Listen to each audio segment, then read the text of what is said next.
Hello everyone, profit भाई India के नए वीडियो में आप सबका स्वागत है। दोस्तों, हमारे देश में पॉलिटिक्स को बिज़नेस की ज़्यादा ज़रूरत है या बिज़नेस को पॉलिटिक्स की?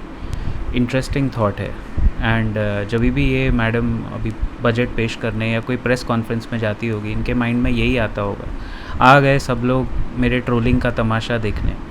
खैर, let's start today's video with our standard disclaimer and any stocks, if at all come up for discussion in this video, are purely fictitious and they are not buy or sell recommendation. All the information provided is shared for educational purpose only. ये तो आपको पता है, finance minister 1 Feb Saturday को budget है, 1 Feb Saturday को markets भी open है बाय द वे। सो बड़ा इंटरेस्टिंग होने वाला है, बहुत उथल पुथल होती है। Budget day trading is a separate chapter all together. Budget के दिन पे जो ट्रेडिंग होती है वो बहुत ज़्यादा वॉलेटाइल हो सकती है कुछ स्टॉक्स के लिए, और ख़ास करके जब ये मोहतरमा आके बजट पेश करें।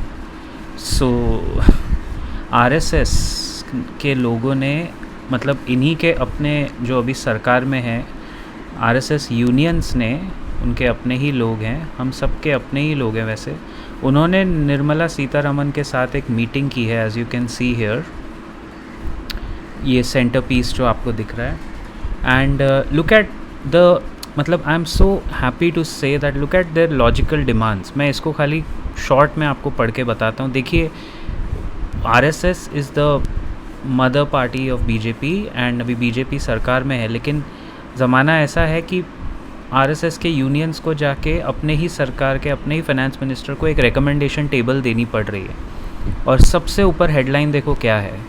And I am so proud that मैं किसी भी पार्टी को सपोर्ट किए बिना ये डंके की चोट पे कह सकता हूँ कि जब उनके अपने ही लोग अपने ही पार्टी के मिनिस्टर्स को जाके ये बताएं कि exempt income tax up to 10 lakh rupees, check Chinese imports, ये 2 पॉइंट आप सोच रहे हो कितने बड़े पॉइंट्स है ये। ऑल इकोनॉमिस्ट्स, अर्थशास्त्री, नोबल लॉरिएट्स, सब लोग ने ये पॉइंट बोला होगा, but I don't think the government can deny their own. हालांकि वो पहले ये गलती कर चुके हैं, they can not deny the RSS. Anyway, क्या कहा है उन्होंने? There is a lot of logic to their demands. So I'll read out. RSS affiliated unions suggested raising the tax exemption to 10 lakh, यानी 0 to 10 लाख जिनकी सैलरी है C2C, उस पर tax मत लगाइए, 10 लाख के ऊपर लगाइए। बाय द वे, ये सजेशन 5-6 साल से फाइनेंस मिनिस्ट्री को दिया जा रहा है, और 5-6 साल से यही मैडम है जो आई एम श्योर इसको डिनाई करती जा रही हैं। Then the second point is special agricultural package expanding मनरेगा टू 200 डेज ऑफ वर्क। ये बहुत बहुत बहुत लॉजिकल रीज़न है बॉटम ऑफ द पिरामिड, गरीबी की रेखा के नीचे के लोगों के लिए। And a comprehensive manufacturing policy so that Chinese imports को चेक किया जाए। चाइना के जो इम्पोर्ट्स हैं वो अलग अलग देशों से इंडिया में आते हैं, हांगकॉन्ग से आते हैं, सिंगापुर से आते हैं। मेड इन चाइना पे बैन लगाने से कुछ होता नहीं है, दूसरे देशों से, मेक्सिको से आते हैं इंडिया में। Chinese companies have open offices in Mexico, US में अपने इंपोर्ट बिना किसी मगजमारी के भेजने के लिए। चाइना की कंपनीज किस हद तक जा सकती हैं आप लोग सोच भी नहीं सकते। And of all the unions, it's the RSS union which realizes all this. तो क्या हमारी सरकार को रियलाइज़ नहीं हो रहा होगा? हम लोग ऐसे ही नहीं सरकार को कोसते हैं, जहाँ wherever they are correct we are the first people to come out and say yes you did it. इस बजट में अगर 10 लाख तक के इनकम पे टैक्स एग्जेम्प्ट हो गया तो आप सोचो 50% टैक्स पेयर्स का मगजमारी ख़त्म हो जाएगा, फाइलिंग का, ये चार्टर्ड अकाउंटेंसी के, कंसल्टेंसी का। क्यों उनको मगजमारी देके डराना है फालतू में? ओके। भारतीय मजदूर संघ के पवन कुमार जी का कहना है कि मनरेगा एक्सपांड करें to guarantee each family 200 days of employment.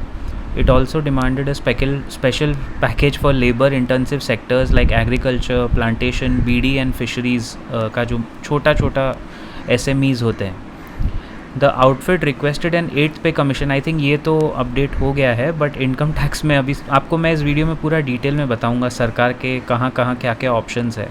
In this video we are gonna discuss budget से वेरियस सेक्टर्स की क्या उम्मीदें हैं, और अगर वो पूरी हो गई तो क्या क्या स्टॉक्स पे क्या क्या फ़र्क पड़ सकता है। It's gonna be a detailed video, so you better be ready to take down whatever points you want, so that आप comments में अगर कुछ पूछना भी चाहें तो बेधड़क पूछ सकते हैं।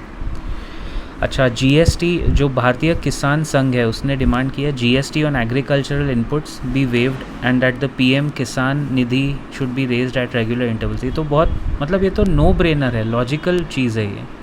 सो आरएसएस के बहुत सारे विंग्स हैं, उसमें से एक इकोनॉमिक विंग है जिन्होंने स्पेसिफिकली एम्फसाइज़ किया है कि चाइना के साथ हमारे देश का जो ट्रेड इम्बैलेंस है वो बहुत बढ़ता जा रहा है और एक्चुअली आत्मनिर्भर भारत लॉन्च होने के बाद सबसे ज़्यादा बढ़ा है। सो उल्टा ही हो रहा है सब कुछ, जो ऑप्टिकली दिखता है उसके अंदर जितना आप जाएंगे तो आपको रियलिटी दिखेगी। Oh God, once again, not again. इनका बजट है 1 फ़रवरी को, मजबूरी है, क्या करें, हमें तो expectation. Speaking of expectations, let's start with the hospital sector. Bhupendra Awasthi, who is the founder of Surya Hospitals, says that the key attention needed is GST rationalization on medical equipment and expenses। ये बहुत अच्छा होगा क्योंकि pharma capital of the world है India, जैसे China manufacturing capital of the world एक ज़माने में था। 73% of the world's medicines are either manufactured, distributed या सप्लाइड थ्रू और बाय इंडिया। ये बहुत बड़ी बात है। तो भूपेंद्र अवस्थी जी जो फाउंडर हैं सूर्या हॉस्पिटल्स के, उनका कहना है कुछ की एरियाज़ है that require attention include GST rationalisation on medical equipment and expenses that aren't available for input tax credit. जो आईटीसी वो कह रहे हैं वो इनपुट टैक्स क्रेडिट है, जो जीएसटी हर कोई जो भरता है वो देख रहा होगा, वो समझेगा। यानी कुछ मेडिकल इक्विपमेंट पे आप सबसे पहले तो जीएसटी आपको डालना ही नहीं चाहिए। अगर आप डालते हो तो आप दोनों का नुकसान कर रहे हो, जो बेचारा मजबूरी में, क्योंकि जो मजबूरी में भर रहा है पैसे हॉस्पिटल में जाके, वो भी पेशेंट, और हॉस्पिटल को भी तो वो भरना पड़ेगा, तो वो कॉस्ट तो सबको पड़ता है ना, इवेंचुअली वो कॉस्ट पास ऑन होता है। तो ये मूल पॉइंट था। नेक्स्ट पॉइंट इनका काफ़ी अच्छा है। The current health care spending in India is 1.3 to 1.5% of GDP, which is quite low compare to the global benchmark of 4 to 5% of GDP. यानी रिसर्च स्पेंडिंग की वो बात कर रहे हैं। तो दोस्तों R&D स्पेंड इन इंडिया ना यूजुअली सिर्फ 2-3% है ओवरऑल, उसमें हेल्थ केयर 1.3 to 1.5 है, जो globally the global first world average R&D spend is 15 to 20%।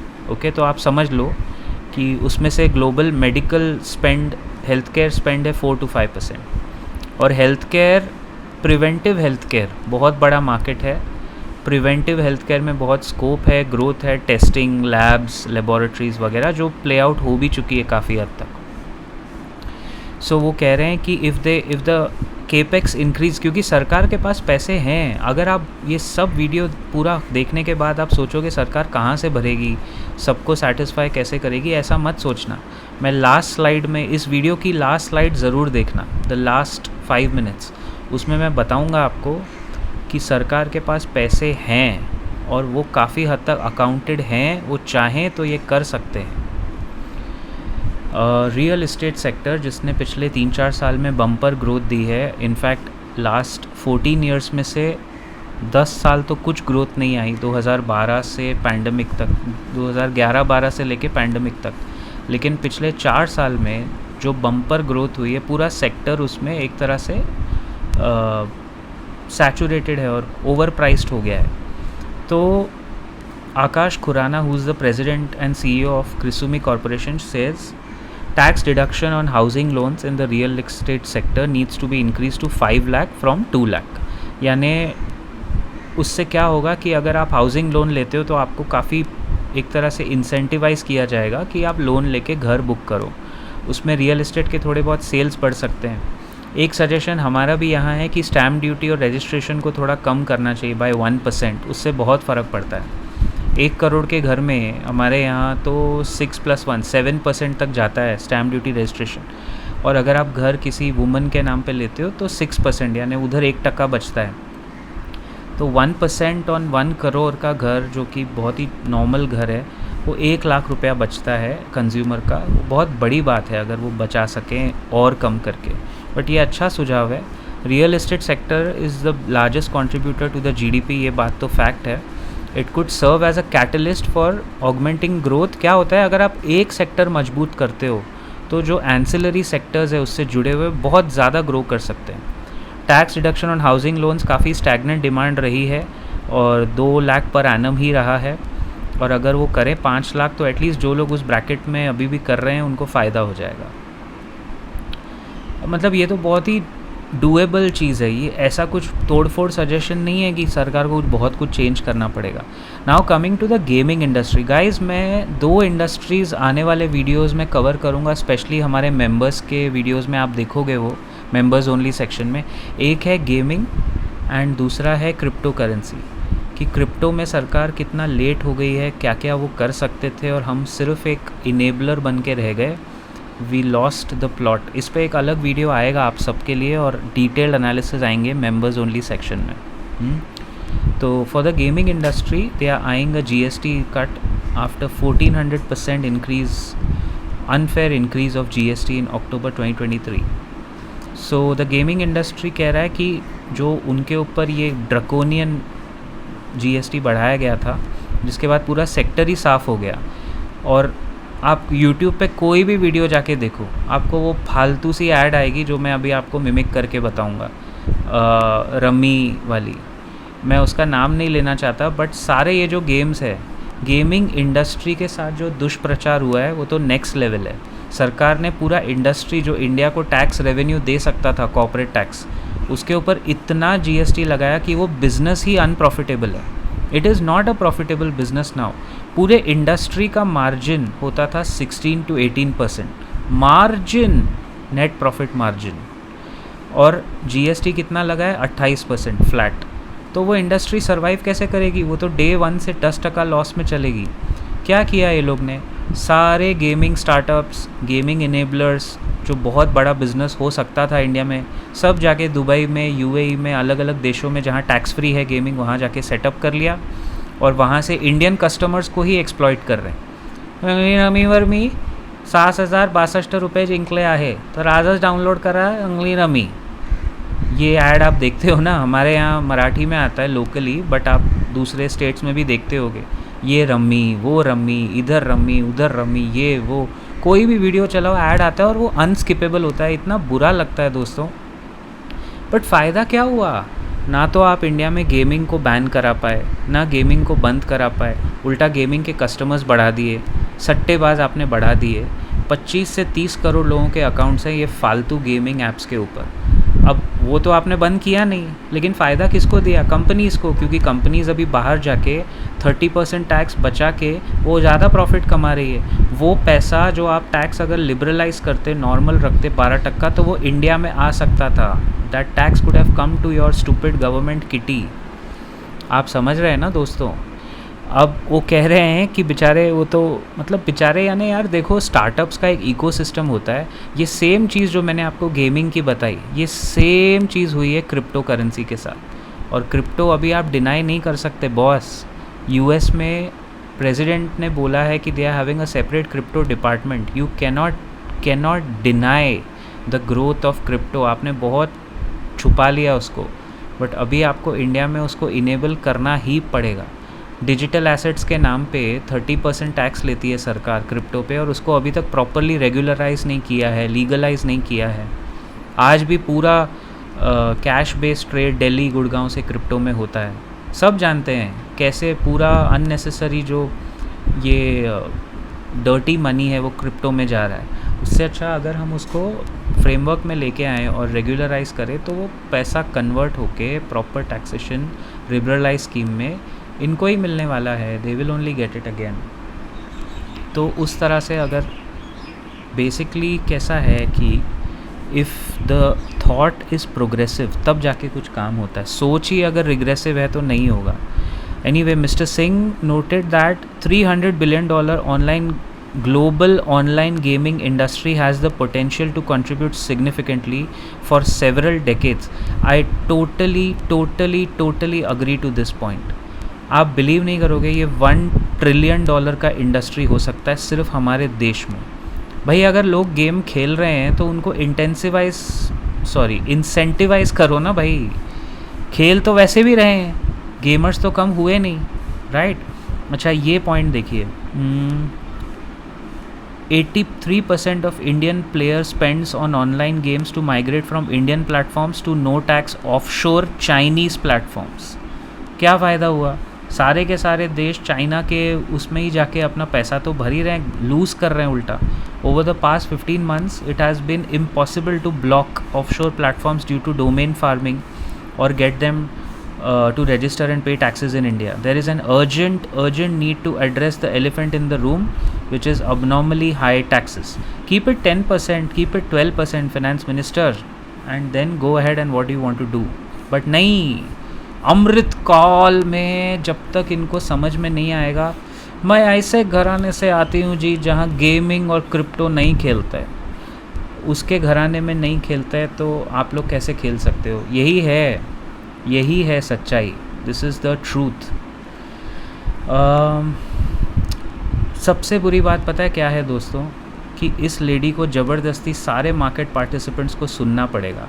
जब अरुण जेटली जी होते थे या उसके पहले भी जो फाइनेंस मिनिस्टर्स होते थे, बात ये नहीं है कि क्या किया क्या नहीं किया. बात ये है कि वो person who is orating and telling about it, वो कितना रिसेप्टिव है टू क्रिटिसिज्म और टू कंस्ट्रक्टिव क्रिटिसिज्म. देखिए, क्रिटिसिज्म डिस्ट्रक्टिव भी होता है, कंस्ट्रक्टिव भी होता है. Arun Jaitley, I remember, used to go to every opposition party and get approvals even though they had the numbers in the parliament कि नहीं, हमारे साथ ऑपोजिशन होना चाहिए, क्योंकि आगे जाके कहीं इस पर कोई सुप्रीम कोर्ट में केस ना डाल दे. तो लोगों का पार्लियामेंट में अप्रूवल आना ज़रूरी है. तो तभी ऐसे ये पॉलिटिक्स में कोई दुश्मनी का एंगल नहीं था. ऑफ कोर्स विचारधारा अलग हो सकती है. You can have a different ideology, somebody else can have a different ideology, but ये बोल देना कि वो गलत है और मैं सही हूँ, that is not how democracy works. Democracy में आप अमेरिका को देखो, एक ही आइडियोलॉजी है, अमेरिका फर्स्ट. हमारे यहाँ सारी पार्टीज़ की आइडियोलॉजी ये क्यों नहीं हो सकती कि इंडिया फर्स्ट? पहले इंडिया का देखो, बाद में आपस में तुम लोग लड़ मरो ना, लड़ो मरो, जो करना है करो. Public doesn't care. पीपल का टैक्स लेते हो तो वो देश हित फर्स्ट रख के बाद में जो तुम लोग को करना है करो यार. You can do any thing, who cares, किसके पास टाइम है? व्हेन आई सेड बाद में तुम लोग लड़ मरो, मतलब आई मेंट कि जैसे पार्लियामेंट में ये लोग कुर्सियाँ फेंकते हैं, almost on the verge of bad words बोलते हैं, एक दूसरे को इज्जत उतारते हैं, मतलब एक दूसरे के ऊपर काउंटर क्लेम्स करते हैं. ये सब पार्लियामेंट में पहले कहाँ होता था? ये तो 2019 के बाद इतना एक्स्ट्रापोलेट हो गई है चीज़. I mean you can have arguments यार. Anyway, financial sector promising want robust policies from government. ये तो हमारा फेवरेट सेक्टर्स में से है, क्योंकि क्लीन बोलते हैं ना, एसेट लाइट मॉडल है, फ्री कैश फ्लो ज़्यादा है. अभी एक भाई साहब है Ankur Maheshwari, he is the CFO of digital finance app Freo. तो उनका कहना है कि एक्सपेक्टेशंस क्या है यूनियन बजट की, enhancing synergies amongst banks, NBFCs, fintechs and digital infrastructure, R&D in technology like AI and blockchain. अरे ये तो अभी 10 साल दूर की बात लगती है.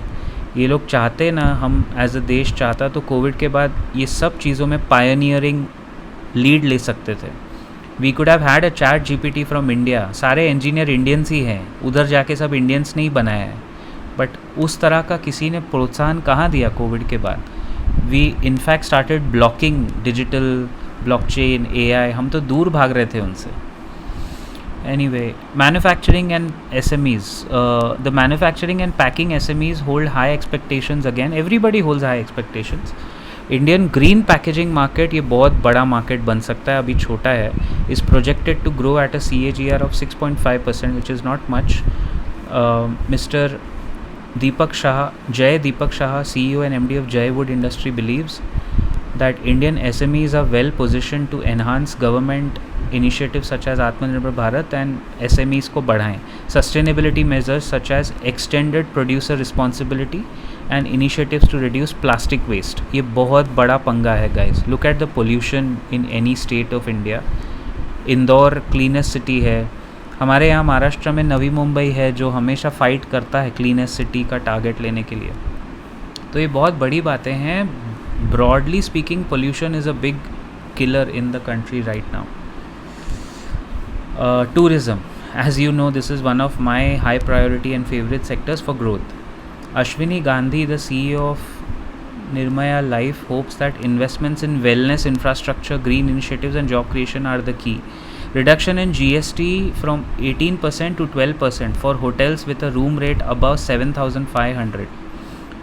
ये काफ़ी फोकस दे सकता है, होटल्स को इंसेंटिवाइज कर सकता है, और सबसे बड़ा फ़ायदा इसका होगा आईटीसी होटल्स और इंडियन होटल्स. आप लोग नज़र रखें on stocks like ITC hotels specially, जो लिस्ट होगा बजट के बाद. Sustainable tourism initiative should be incentivise through renewable energy investment and targeted policies. खैर ये तो अभी बोलने की बात, मतलब हेडलाइन हो गई. Now coming to crypto. The crypto sector stake holder are expecting policy updates. वो आप छोड़ दो, एक्सपेक्ट ही करते रहो. CEO ऑफ Zebpay Raj Karkara thinks that it is pivotal for India to align its crypto policies with the global regulatory framework. What does he expect? Revisiting the 30% tax on crypto income and the 1% TDS mechanism जो digital assets के नाम पे डाला है, सब जानते हैं वो क्रिप्टो ही है. Recognition of crypto as a formal asset class, यही बस यही चाहिए, exactly यही चाहिए. Just make a refined statement in the parliament and get it approved by the members that crypto is a formal asset class with clear classifications, policies that incentivize innovation. अच्छा, हमारे जो members हैं profit भाई India के, I'll be starting new videos on crypto and which kind of cryptos, crypto analysis and everything in Profit by India's members only section from 1 February. यानी जिस दिन से ये बजट आ रहा है उसी दिन से हमने क्रिप्टो के ऊपर भी कुछ नया रिसर्च किया है, because now it is getting accepted by lot of countries. तो फ़र्ज़ बनता है कि हमारे मेंबर्स को बताएं.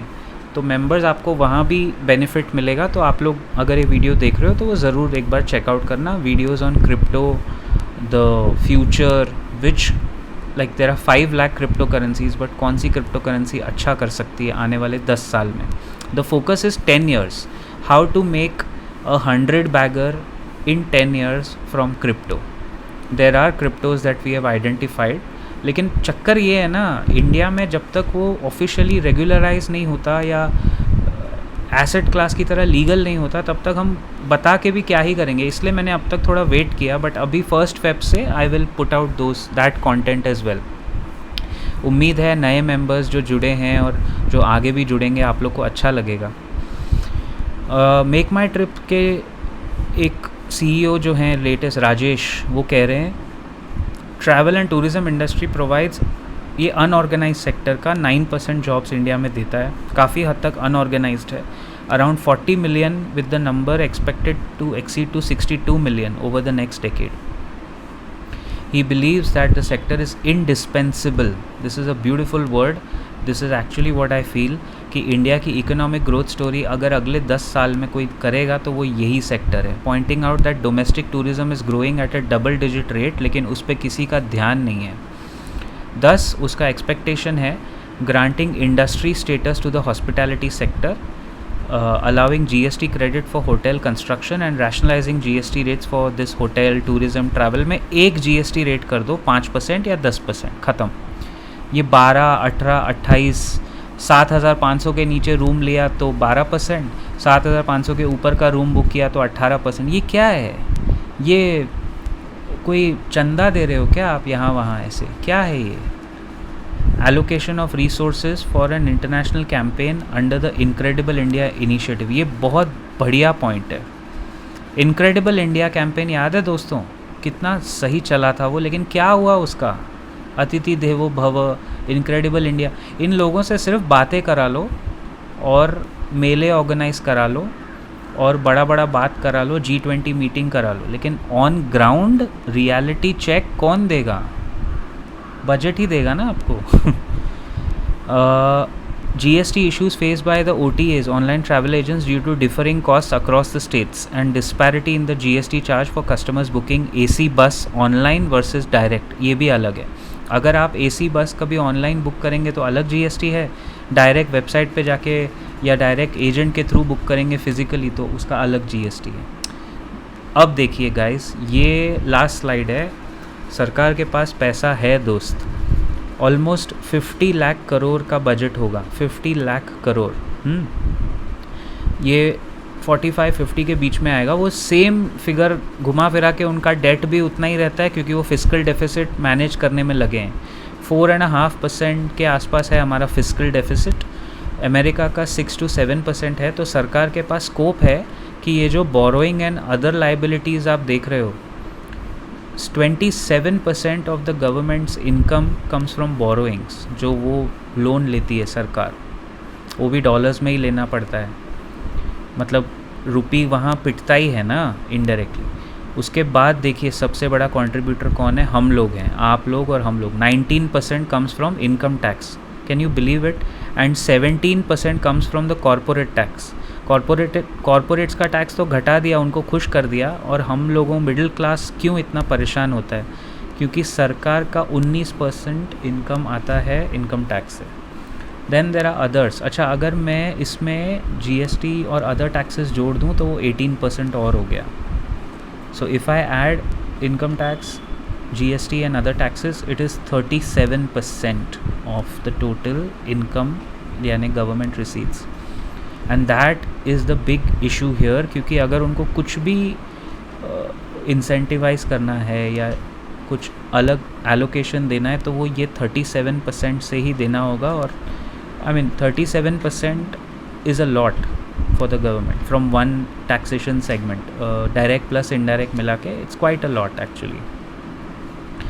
तो उस हिसाब से अगर आप देखेंगे तो this last slide signifies that the money is there, it just needs to be allocated to the sector which can give you less of borrowings and more of income, right? I'll see you in the next video very soon. Till then, keep profiting.